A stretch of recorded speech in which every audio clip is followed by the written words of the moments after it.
Welcome to the Slop Temple. We pray this video helps. You'll start by making sure the app is updated and you're signed in.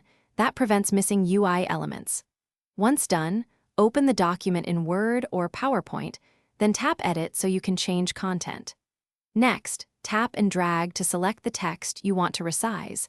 Selecting text is required because the font controls apply only to a selection. Make sure the keyboard or formatting bar appears before moving to the font controls. You should now see the Home or Format tab with a font group. Tap it to expand font options. Tap the font size number to choose a preset, or use the up and a down icons to change size incrementally. If you need a specific size, tap the number field and enter the value directly. Once adjusted, the change applies immediately to the selection. If it looks off-screen, pinch to zoom so you can verify layout and spacing before saving.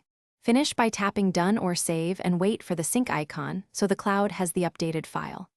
Then confirm on the desktop or web version to ensure consistency. Mobile and desktop render slightly differently, so double-check. If the size didn't change or options are missing, clear the app cache, sign out and sign back in, or reinstall the app. This resolves UI glitches. If problems persist, make sure accessibility settings or display zoom aren't overriding app fonts. Thanks for watching. Consider subscribing if we helped you.